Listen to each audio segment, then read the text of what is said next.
नमस्कार, स्वागत है आपका हमारे खास कार्यक्रम मध्य प्रदेश छत्तीसगढ़ में। मैं हूं आपके साथ भावना त्रिपाठी। खबरों में आगे बढ़ेंगे, लेकिन उससे पहले एक नजर सुर्खियों की ओर। कटनी के थाने में पुलिसकर्मी की दिखी दबंगई। छात्र नेता को पुलिसकर्मी ने मारा थप्पड़। मारपीट का वीडियो सोशल मीडिया पर वायरल। भिंड में यातायात व्यवस्था का थाना प्रभारी ने किया निरीक्षण। एक्शन मोड में दिखे थाना प्रभारी। वाहनों और ठेलों को दी हिदायत। भिंड के अस्पताल में रिश्वत का खुलेआम खेल। डिलीवरी के लिए खुलेआम मांगी गई रिश्वत। मामले की जांच में जुटी पुलिस। झाबुआ में राष्ट्रीय राजमार्ग पर ट्रक में लगी आग। लेन हाईवे के दोनों तरफ लगा ट्रैफिक। मामले की जांच में जुटी पुलिस। बैहर में वॉलीबॉल कबड्डी खेलकूद का कार्यक्रम। भारी संख्या में टीमों ने लिया हिस्सा। सभी टीमों के लिए खिलाड़ी के लिए रुकने की गई व्यवस्था। सीहोर में महाकाल मंदिर के शिवलिंग की तर्ज पर विशाल शिवलिंग की स्थापना होगी। साथ ही हिंदू समाज और सभी बच्चों के लिए गुरुकुल की स्थापना भी की जाएगी। इसी कड़ी में श्री माधव महाकाल मंदिर का भूमि पूजन संत गुरुदेव पंडित दुर्गा प्रसाद कटारे बाबा, अंतर्राष्ट्रीय कथावाचक पंडित प्रदीप मिश्रा और माता बहनों की उपस्थिति में कन्या विवाह के शुभ अवसर पर महाकाल मंदिर निर्माण का भूमि पूजन किया जाएगा, जिसका प्रमुख लक्ष्य गुरुकुलम की स्थापना कर सनातनी बेटा बेटियों को हिंदू संस्कृति के रंग में सराबोर करना है।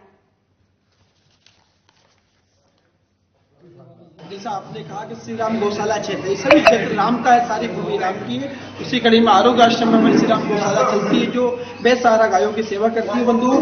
और आरोग्य आश्रम जो माधव महाकाल आरोग्य आश्रम, उसका मूल उद्देश्य है एक ऐसा गुरुकुलम, एक ऐसा स्थान यहाँ निर्मित हो जिसमें सभी समाज के बच्चे शिक्षा लेकर संस्कार की ओर जाए और माता पिताओं को वृद्धाश्रम न भेजना पड़े, सनातन धर्म की सेवा होती रहे। बंधुओं, आजकल आप देख रहे हैं कई हमारे निधन कन्याओं को विवाह में समस्या आती है, को कर्ज लेना पड़ता है माता पिताओं को। तो हमने संकल्प लिया गुरुदेव भगवान की आज्ञा से कि जो निर्धन कन्या है उन्हें कर्ज ना लेना पड़े। माधव महाकाल आरोग्य आश्रम उन कन्याओं का विवाह करेगा। और साथ में जो शिव मंदिर है, महाकाल मंदिर, जिस प्रकार हम दर्शन करने उज्जैन शिमला जाते हैं, उसी तर्ज पे वही शिवलिंग होगा 3.5 फीट का, और शिव मंदिर का भूमि पूजन होने जा रहा है।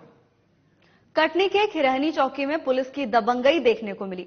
बता दें कि बीजेपी छात्र नेता ने जब पुलिसकर्मी की शिकायत को लेकर खिरहनी चौकी पहुंचा तो उसके साथ धक्का मुक्की हुई। इतना ही नहीं, छात्र नेता को पुलिसकर्मी ने मारने के लिए दौड़ा, जिसका वीडियो सोशल मीडिया पर वायरल हो रहा है, जिसकी लोग शिकायत कर रहे हैं। पुलिस वाले ने मेरे ऊपर गाड़ी डलवाच और धक्का मुक्की करके मारने की कोशिश की थी। कौन पुलिस वाला है? दारू पिया, यादव, रुपेश यादव। कहाँ की घटना है, क्या मामला है? ये चड्डा कॉलेज के सामने ही क्या हुआ है? हुआ ये तो सर की फीस जमा करने आए थे, पेपर भी चल रहे थे, वो बाहर आए हुए थे, खड़े हुए थे, बातचीत कर रहे थे, इनका डग्गा आ रहे थे तेजी से, क्योंकि ये पिए रहे ऑलरेडी। हॉर्न बजा रहे थे, सायरन बजा रहे थे, लेकिन तेजी से आ रहे थे। मेरे बाजू में गाड़ी खड़ी थी, मैं साइड में किनारे हो गई। वो गाड़ी रोड के हमको बोलते दमनगी दिखा रहे, और गाड़ी का लॉन्च करने लगे। अब मैंने बोला आप गाड़ी कैसे दे रहे हैं, तो नीचे उतर के धक्का मुक्की करने लगे और मारने का प्रयास कर रहे थे। तो इन लोगों ने कहाँ की घटना है? चड्डा कॉलेज के जस्ट सामने। भिंड जिला अस्पताल में रिश्वत का खेल खुलेआम हो रहा है। मिली जानकारी के अनुसार प्रसूता की डिलीवरी के लिए खुलेआम रिश्वत मांगी गई। आशा कार्यकर्ता के माध्यम से मैट्रन ने डिलीवरी के लिए प्रसूता के परिजनों से 2500 रुपए की डिमांड की। साथ ही आशा कार्यकर्ता ने प्रसूता के परिजन से 2500 रुपए लेने के बाद मैट्रन को डिलीवरी रूम में जाकर दिए। वहीं पैसों का वीडियो बनाने और मांगे गए पैसे दिए जाने के बाद पर प्रसूता के परिजनों ने हंगामा किया। वहीं हंगामा होने के बाद पुलिस अस्पताल पहुंची। साथ ही आशा कार्यकर्ता और मैट्रन का बयान दर्ज किया और पुलिस मामले की जांच में जुट गई है। हाँ, एक मामला आया है, मैंने उसकी जांच की है, कथन भी लिए मैंने दोनों पक्षों के, और कुछ लेन देन का मामला तो है। कितना सही है कितना गलत है वो बाद में पता चलेगा किसने लिए। नर्स का कहना है कि आशा कार्यकर्ता लेके आई थी, मैंने हाथ में पैसे नहीं लिए। आशा कार्यकर्ता का कहना है कि नर्स के कहने से मैंने पैसे लिए थे। कहीं कुछ लेन देन तो हुआ है। सर, कितने पैसे आपने बरामद किए? 2000 रुपए मुझे आसानी दिए हैं, मेरे पास रखे हुए हैं। 500 रुपए गिर गए थे जमीन पे। 2500 रुपए का कुल मामला है। जो डिलीवरी आशा का नाम है, लिखा है, क्या नाम, कल्पना, आशा कार्यकर्ता है। फरियादी का कहना है कि रिश्वत मांगी गई थी। हाँ, लक्ष्मी नाम की एक महिला है जिसकी डिलीवरी हुई थी, उसकी जिठानी है। उसका कहना है सब मैंने 500 रुपए दिए थे, 500 रुपए नहीं दिए। बाद में मैंने 2,500 रुपये दिए थे आशा कार्यकर्ता के माध्यम से, और नर्स का कहना है कि मैंने पैसे नहीं लिए हैं। ये आशा कार्यकर्ता, इनका आपस का मामला, ये दोनों रिश्तेदार हैं आपस में। ये अभी हमारे आरएमओ साहब ने मेरे को बताया है कि एक कोई आशा है, उसके द्वारा पैसे का लेन देन संबंधित मैट्रन से बताया गया है। तो उसकी तहसीलदार साहब जांच कर रहे हैं। अभी सीएस साहब से हमें मिले नहीं, उनसे मिलता हूँ और एक कमेटी गठित करके उसकी। सर, किस बात के पैसे लिए जा रहे थे? अब ये हम डिटेल उन्हीं से बताएंगे, पूछेंगे। और जैसा कि अभी आरएमओ साहब ने बताया कि डिलीवरी से संबंधित कुछ पैसे। सर, हाथ में पैसे पाए गए हैं टीम के, इनको दिखाया जी, मैं अभी डिटेल। एक शासकीय अस्पताल में पैसे लेन देन हो सकता है क्या? नहीं, बिल्कुल नहीं हो सकता, होना भी नहीं चाहिए। हाँ, लिए किसी से? अब ये कंफर्म हो जाए पहले। मैं देखिए जो अभी सर, इसमें अस्पताल का स्टाफ कौन है और जो मैट्रन से संबंधित बताया, मैटर्न है जो उनसे संबंधित बताया गया, और एक आशा के बारे में बताया गया जो वार्ड नंबर 4 या 5 की हुई थी। सर, आशाओं से संबंधित बराबर मामले आते हैं, फिर भी कोई कार्रवाई नहीं हो रही है। देखिए मैं इसकी पूरी जानकारी करवाता हूँ क्या है, और हमारे नोडल अधिकारी हैं उनसे भी मैं बोलूंगा, R1 के नोडल अधिकारी डॉक्टर DK शर्मा साहब, उनसे भी बोलूंगा कि इसकी जांच वो करें। अगर आशा इसमें इन्वॉल्व है और सबूत मिल जाते हैं तो इनको SDM साहब ने खुद ये कहा है। परेशान है, मतलब हमारी ऑपरेशन लायक स्थिति नहीं है। उसने बोला नहीं ऑपरेशन ही करवाना पड़ेगा। तो एक डिलीवरी हुई थी, उन्हें 3,000 रुपए दिए थे। तो हमने सोची उन्हें 3,000 दिए हैं, तो दीदी पूछी किसने लिए थे, उन्होंने बोली इसने लिए थे। तो हमने की नॉर्मल की थी, हाँ नॉर्मल की थी, उन्होंने बोली नॉर्मल की थी। तो हमने कहा ठीक है। तो जी मैडम ही हमने बुलाई, हमने कहा दीदी इधर आ जाओ, थोड़ी हमारे लिए बच्चा को देख लो। तो वो आई, बोली ठीक है देख लेंगे। तो फिर बोली हजार याद से बोली तो हमने इन्हें 500 रुपए दिए थे। भाई 800 बोल रही, तो हमने उन्हें 500 दिए थे, मैंने वापस वहीं कर दिया, ये नहीं लेंगे। इतने से कहीं नॉर्मल डिलीवरी होती है और बड़ी मेहनत से तो मैंने डिलीवरी की है। तो हमने सोचा चलो कोई दिक्कत नहीं है, कितने लेंगी तो हमें जो तो बताते, 500 उन्हें फेंक दिए। तो उन्हें बोली हम 3,000 लेंगे। तो हमने कहा दीदी प्लीज हमारी सासू माँ की तबीयत खराब है तो थोड़े और कम कर लो। तो मतलब मैंने बोला कि 250 से कम नहीं लेंगे। भिंड में पुलिस अधीक्षक असित यादव के निर्देश पर साइबर सेल टीम ने मोबाइल गुम संबंधी आवेदनों पर कार्रवाई करते हुए कई कंपनियों के मोबाइलों को ट्रेस कर बरामद किया है। साइबर सेल ने विगत 6 महीनों से लगभग 20,50,000 रुपए कीमत के 111 मोबाइलों को कई राज्यों से बरामद किए हैं। वहीं पुलिस अधीक्षक कार्यालय में साइबर सेल की तरफ से मोबाइल मालिकों को सुपुर्द किया गया और मालिकों द्वारा पुलिस अधिकारियों और साइबर सेल की टीम का धन्यवाद भी किया गया। लगभग 111 लोगों को जो लगभग पिछले 1 वर्ष के अंतर्गत चोरी गए थे या उनसे खो गए थे या किसी अन्य वजह से मिसप्लेस हुए थे, उनको हमारी साइबर टीम ने बड़ी मेहनत के साथ में उनको ट्रेस आउट किया और उनको प्राप्त करके फिर आज उसके जो मूल मालिक हैं उनको लौटाए गए हैं। लगभग 20,50,000 राशि के ये मोबाइल हैं और ये 100 से अधिक लोगों के मोबाइल थे और इसके लिए पूरी साइबर टीम ने लगातार उसका साइबर ट्रेसिंग के माध्यम से हमने ये प्राप्त किया है और आज इन सभी को प्रदान किया। जैसे मोबाइल लोगों के चोरी हो जाते हो, किस तरीके से उन्हें शिकायत करनी चाहिए, क्या क्या चीजें उनके पास प्रॉपर हो, उसके बाद साइबर उस पर काम कर सकती है? सबसे महत्वपूर्ण है कि हम लोग जब भी मोबाइल खरीदते हैं तो उसे एक सामान्य पर्ची के रूप में बनवा लेते हैं, जबकि हमें उसका एक प्रॉपर फॉर्मेट जो दिया गया है उस फॉर्मेट में ही हमें खरीदी की पर्ची बिल लेना चाहिए। उसके साथ उसका IMI नंबर और जो उसके परचेजर है उनको क्रेता और विक्रेता दोनों का ही उल्लेख उसमें होना चाहिए, कितनी राशि का है और कितनी मतलब किन उसके माध्यम से हमने खरीदा है उनका उल्लेख भी होना चाहिए। इन सभी चीज़ों के साथ अगर हम उसको ट्रेस आउट करते हैं तो उसके मूल जो व्यक्ति तक पहुंचा है IMI नंबर होने से हम उस तक पहुंच पाते हैं। और दूसरा कि जितना जल्दी हो सके उतना जल्दी से जल्दी इसकी सूचना हमें थाने में देना चाहिए ताकि हमें ट्रेसिंग जितना जल्दी कर सकेंगे उतना जल्दी हम प्राप्त कर पाएंगे। बैतूल अहमदाबाद राष्ट्रीय राजमार्ग पर अचानक एक ट्रक में आग लग गई। बता दें कि ट्रक झाबुआ से गुजरात की ओर जा रहा था। वहीं पुलिस को सूचना मिलने पर पुलिस चौकी प्रभारी पल्लवी भाबर अपनी टीम के साथ मौके पर पहुंची। बता दें कि आग की लपटें इतनी तेज थी कि दूर दूर तक कुछ दिखाई नहीं दे रहा था। इस 4 लेन हाईवे की दोनों तरफ ट्रैफिक को रोक दिया और मामले की जांच में पुलिस जुट गई है।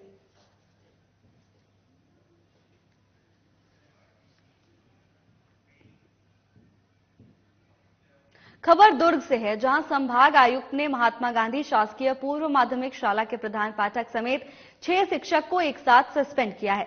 आपको बता दें कि दुर्ग के सराफा व्यापारी महावीर जैन ने संभाग आयुक्त को शिकायत की थी कि स्कूल में शिक्षक पढ़ाने नहीं आते और वो घर पर बैठकर ही सैलरी उठा रहे हैं, जिसके बाद संभाग आयुक्त सत्यनारायण राठौर ने टीम बनाकर जांच करने के आदेश दिए। टीम जब स्कूल में जांच करने पहुंची तो पाया गया कि 94 छात्रों के इस स्कूल में जहां 4 शिक्षक होने चाहिए, वहीं स्कूल में 11 शिक्षक पदस्थ थे, जिसमें से भी प्रधान पाठक के अलावा 5 शिक्षक ड्यूटी से नदारद मिले। जिसके बाद बड़ी कार्रवाई करते हुए संभाग आयुक्त सत्यनारायण राठौर ने 6 शिक्षकों को सस्पेंड कर दिया है। देखिए, एक शिकायत मिली थी महात्मा गांधी शासकीय पूर्व माध्यमिक शाला की कि वहां पर शिक्षक बहुत ज्यादा हैं और वो लोग समय पे स्कूल नहीं आते, बच्चों को पढ़ाते नहीं हैं, और इस तरह की जो गंभीर शिकायत मिली थी उसके लिए मैंने डिप्टी कमिश्नर और ज्वाइंट डायरेक्टर एजुकेशन को एक साथ आकस्मिक जांच के लिए भेजा। जांच में वहां पर प्रधान पाठक से 6 शिक्षक अनुपस्थित पाए गए। वहां पूरी व्यवस्था थी, न तो रिकॉर्ड संधारित था, न किसी प्रकार का कोई वहां पर सिस्टम से काम किया जा रहा था। तो गंभीर लापरवाही सामने आई है और इसलिए वहां प्रधान पाठक से सभी 6 और जो 5 टीचर उन सबको सस्पेंड। अयोध्या में राम मंदिर के दर्शन के लिए कटनी से एक आस्था स्पेशल ट्रेन को रवाना किया गया। इस रेलगाड़ी में 1350 से ज्यादा श्रद्धालु अयोध्या के लिए रवाना हुए। मुड़वारा स्टेशन पर रात 10 बजे जब आस्था स्पेशल ट्रेन प्लेटफॉर्म संख्या 1 पर लगी, तब पूरा प्लेटफॉर्म जय श्री राम के नारों से गूंज उठा।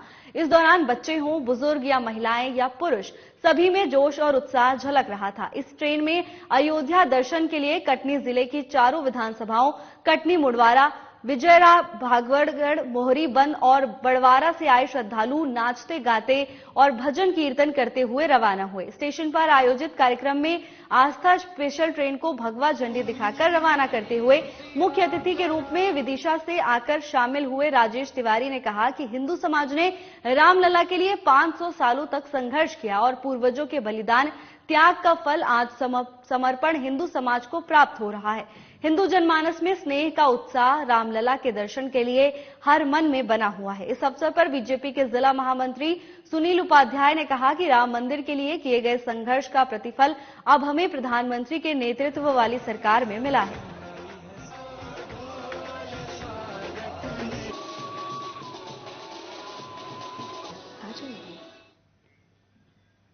शीतलानगर बोरसी निवासी लीलाधर साहू की बड़ी बेटी कुमारी हिमांशी साहू, जो कि 11वीं की छात्रा थी, वो हर रोज की तरह अपने साइकिल से शाम करीब 4 बजे ट्यूशन पढ़ने के लिए निकली। तभी अचानक धनोरा की तरफ से आ रही रेत से भरा तेज रफ्तार हावड़ा का चपेट में आ गई, जिससे उसकी दर्दनाक मौत हो गई। वहीं गुस्साए लोगों ने ट्रक चालक की जमकर पिटाई कर दी। वहीं घटना की सूचना मिलते ही मौके पर पहुंची पुलिस ने ट्रक को कब्जे में लेकर मामले की जांच शुरू कर दी है।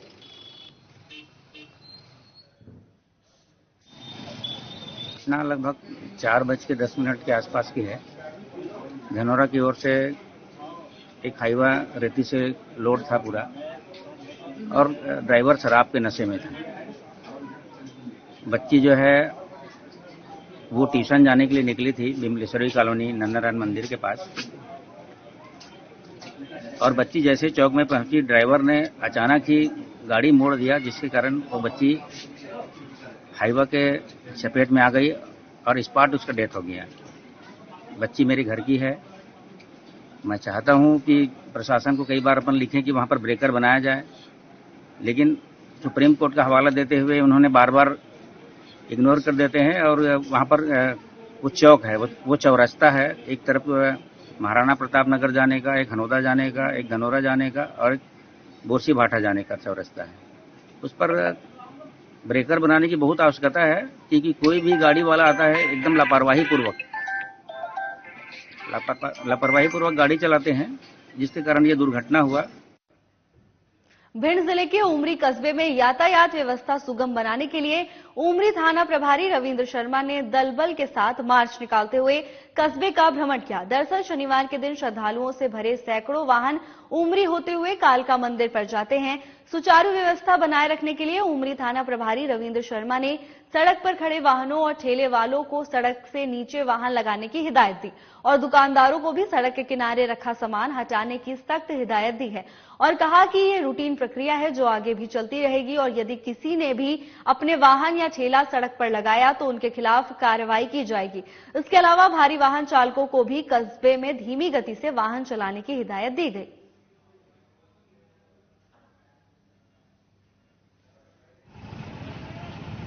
हम लगभग हर 1-2 दिन छोड़ के निकलते हैं और लगातार इसका उद्देश्य ये है कि जो बाजार व्यवस्था है वो बनी रहे। कुछ बाजार व्यवस्था में लोग रोड पे दोनों तरफ गाड़ियां खड़ी कर देते हैं, वो हट जाएं, प्लस दुकानदार जो बाहर सामान खड़ा कर देते हैं वो हट जाएं। ये इसलिए जरूरी है क्योंकि इससे दुर्घटनाएं बढ़ जाती हैं। प्लस आज शनिवार का दिन है, कालका माता मंदिर का पे काफी भीड़ यहाँ से गुजरती है, तो रोड सुरक्षित रहे, साफ रहे, इस उद्देश्य से दलबल लेके निकले थे।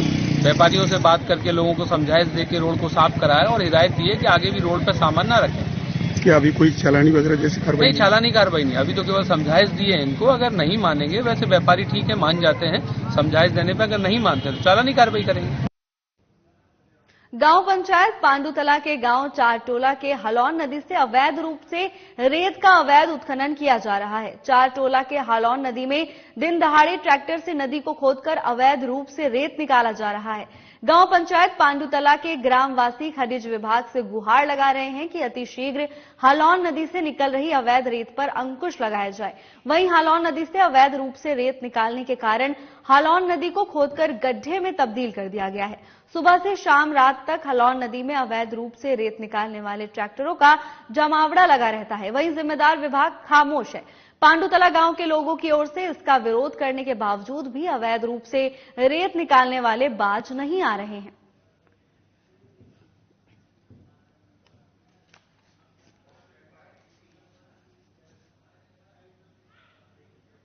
बैहर में वन परिक्षेत्र बफर जोन गढ़ी की तरफ से हर साल की तरह इस साल भी वॉलीबॉल कबड्डी खेलकूद का कार्यक्रम आयोजित किया गया है। इस कार्यक्रम में क्षेत्र से भारी संख्या में कबड्डी वॉलीबॉल की टीमों ने हिस्सा लिया है।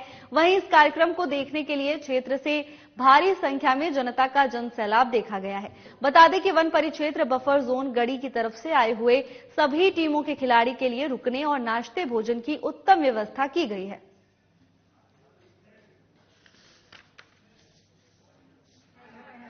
ये कार्यक्रम अनवरत रूप से पिछले 7 सालों से चल रहा है और इसमें महिलाएं भी सभी भाग लेते हैं। कार्यक्रम जयपुर में नर्सरी कराया गया था, इस बार भी नर्सरी कराया जा रहा है और इसका मुख्य उद्देश्य ये होता है कि जो हमारे ग्रामीण क्षेत्र में जो प्रतिभाएं हैं, चाहे वो रिजल्ट आया बताए वो अपना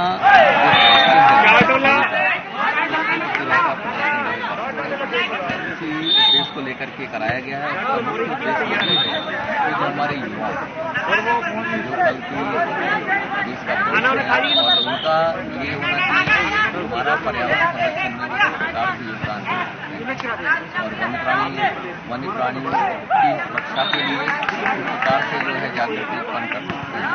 प्रतिवर्ष अनुसार हमारे परिक्षेत्र गढ़ी बफर में खेल महोत्सव का आयोजन जो विभिन्न हमारी डीसी हैं, इको विकास समितियां हैं, उनके सौजन्य से आयोजित किया जाता है। इसी तारतम्य में 16 एवं 17 फरवरी में ये खेल आयोजन किया जा रहा है। इसमें हमारे 40 टीमें कबड्डी, 40 वॉलीबॉल, महिलाओं की 10 कबड्डी टीमें खेल रही है। इसका मुख्य उद्देश्य बच्चों के बीच सामंजस्य बढ़ाना और हमारे पुलिस डिपार्टमेंट और के बीच गैप उसे पूर्ण करना और उसी के माध्यम से वन एवं वन्य प्राणी संरक्षण का प्रचार प्रसार भी करना है। यहाँ पर हर साल प्रतिवर्ष 700-800 लोग आते हैं जिनकी भोजन की व्यवस्था यहाँ पे और खेलने की व्यवस्था परिक्षेत्र गढ़ी बफर द्वारा की जाती है। परिक्षेत्र बफर जोन गढ़ी के द्वारा जयपुर में प्रतिवर्ष टूर्नामेंट का आयोजन किया जाता है। यहाँ पर कबड्डी टूर्नामेंट और दूर इस प्रतियोगिता में भाग। खबर लखनपुर से है, जहां कोयला खदान से कोयला चोरी किए जाने की शिकायतों पर सरगुजा पुलिस ने अभियान चलाकर पुलिस अधीक्षक के नेतृत्व में कुल 200 सदस्यीय पुलिस टीम की ओर से कार्रवाई कर खदान से कुल 20 व्यक्तियों को गिरफ्तार किया। वहीं मामले में आरोपियों के विरुद्ध बाउंड ओवर की कार्रवाई की जा रही है। सरगुजा पुलिस ने अमरेरा खदान के आसपास निवासरत ग्रामीणों से अपील की है कि ग्रामीण कोयला खदान से बिना वैध अनुमति प्रवेश न करें। सरगुजा पुलिस की ओर से ऐसे मामलों में सख्ती के साथ कार्रवाई की जाएगी।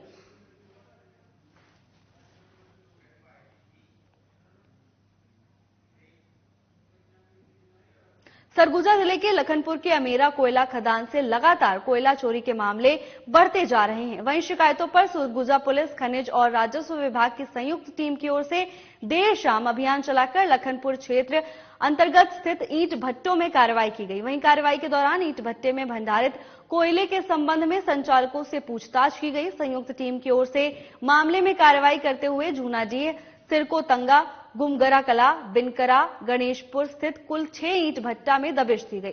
वहीं कार्रवाई के दौरान 6 ईंट भट्टों से कुल 45 टन कोयला जब्त किया गया।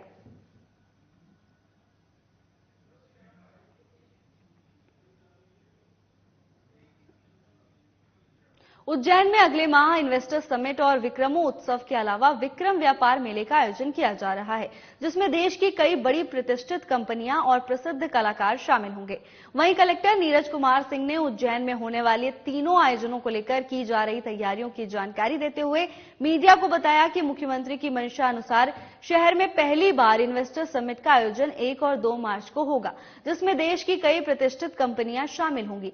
समिट में इंदौर और उज्जैन संभाग के 15 शहरों को फोकस किया गया है, जहां उद्योग लगेंगे, जिनमें हजारों लोगों को रोजगार मिलेगा। साथ ही साथ कलेक्टर ने बताया कि इसके अलावा 1 मार्च से 9 अप्रैल तक दशहरा मैदान और पीजीबीटी ग्राउंड में विक्रम व्यापार मेला लगाया जाएगा। इसमें भी देश की कई प्रतिष्ठित ऑटोमोबाइल सेक्टर की कंपनियां शामिल होंगी। मेले को अलग अलग जोन में बांटा गया है। वहीं मेले में वाहन खरीदी पर आरटीओ पंजीयन में 50% की छूट दी जाएगी। इसके अलावा 40 दिनों तक चलने वाले विक्रमोस उत्सव में कई रंगारंग कार्यक्रमों का आयोजन होगा, जिसमें प्रसिद्ध फिल्म अभिनेत्री हेमा मालिनी और गायक जुबिन नौटियाल प्रस्तुति देंगे।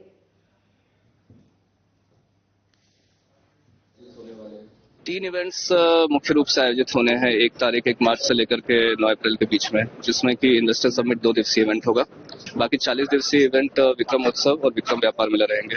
इसी की तैयारियों को लेकर के आज मीडिया ब्रीफिंग की गई थी और विभिन्न विषयों पर मीडिया को ब्रीफ किया गया है कि इन्वेस्टर समिट का क्या स्वरूप रहेगा, विक्रम उत्सव में कौन कौन से आर्टिस्ट आ सकते हैं, व्यापार मेला में कितनी ऑटोमोबाइल इंडस्ट्रीज आ रही हैं, इन सब पे ब्रीफिंग थी। सर, इन्वेस्टमेंट जो हो रही है उसमें कितना इन्वेस्ट होने की संभावना है, आप कितना?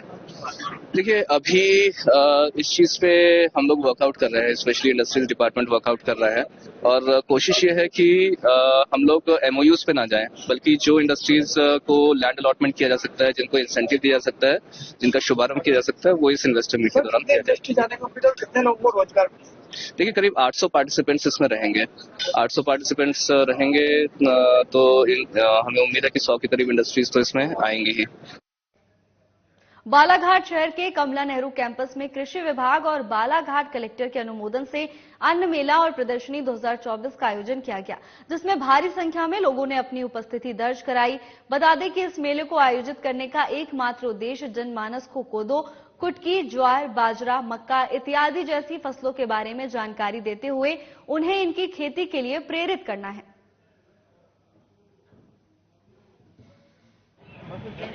आज का जो श्री अन्न मेला सह प्रदर्शनी जो कृषि विभाग, जिला प्रशासन की कलेक्टर साहब के मार्गदर्शन में जो लगाई जा रही है, इसमें हमारा मुख्य उद्देश्य है जो जिले में मिलेट्स क्रॉप, रागी, कोदो, कुटकी, ज्वार, बाजरा इनके उत्पादन को बढ़ाने के साथ साथ इसके जो प्रोडक्ट बनते हैं उनका प्रदर्शन करना, ताकि किसान या जो भी हमारा